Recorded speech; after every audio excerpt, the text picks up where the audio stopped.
আচ্ছা বন্ধুরা, আপনারা কি বলতে পারেন মানুষের জীবনে ভয়ঙ্কর পরিস্থিতিতে কোন জিনিসটি সবচেয়ে বেশি প্রয়োজন? চলুন আজকের গল্পের মাধ্যমে সেটি জেনে নিই। সেদিন সন্ধ্যা নাম ছিল ইউটার মরুভূমিতে। রুক্ষ পরিস্থিতিতে হাইকিং করছিলেন যুবক অ্যারন। অ্যারনের মনে কোনো ভয় ছিল না, কিন্তু সেদিন প্রকৃতি তাকে শিখালো মানুষের জীবনের সবচেয়ে ভয়ঙ্কর পরিস্থিতি আসে নিঃশব্দে। লুজন ক্যানিয়নের 800 মিটার ফাটলের মাঝখান দিয়ে নামছিলেন অ্যারন। অসাবধানতাবশত একটি পাথরের ওপর পা দিতেই সে বিশাল বোল্ডারের ওপর থেকে নিচে পড়লো এবং তার ডান হাতটি পাথর এবং দেয়ালের সাথে চিরতরে আটকে গেল। ব্যথায় কাতরাতে কাতরাতে অ্যারন তার হাত ছোটানোর অনেক চেষ্টা করার পরও ব্যর্থ হলো। তার সাথে কোনো মোবাইল ছিল না, সম্বল হিসেবে শুধুমাত্র ছিল কিছু শুকনো খাবার আর এক বোতল খাবার পানি। একে একে 5 দিন কেটে গেল। শুরুতে অ্যারনের আশা ছিল কেউ হয়তো তাকে খুঁজে পাবে, কিন্তু এখন সে মৃত্যুর মুখে পতিত। অ্যারন চোখ বন্ধ করলে তার অতীতে সোনালী দিনগুলো দেখতে পাচ্ছিলেন। সেই মুহূর্তে সে এমন একটি সিদ্ধান্ত নিলেন যা তার জীবন বদলে দিল। সে সিদ্ধান্ত নিলেন, এখান থেকে বেঁচে ফিরতে হলে আমার নিজের হাত নিজেকে কেটে ফেলতে হবে।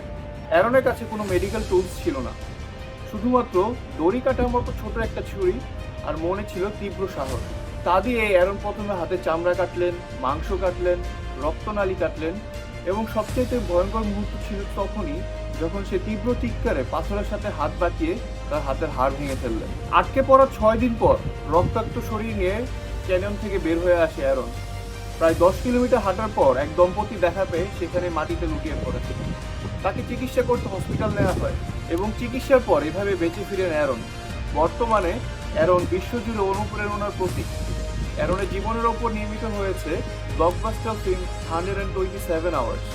অ্যারন এখন এক হাতে সাইকেল চালান, সাঁতার কাটেন, পাহাড় চড়েন এবং সাহস যোগান হাজার হাজার মানুষের মনে। দেখুন, অ্যারনের কাহিনীটি আমাদের শেখায় আমাদের জীবনে কঠিনতম মুহূর্ত কখন চলে আসে তা আমরা কেউই জানি না, কিন্তু সেই কঠিনতম মুহূর্তই আমাদের ভিতরে সত্যিকারের শক্তিকে জাগিয়ে তোলে।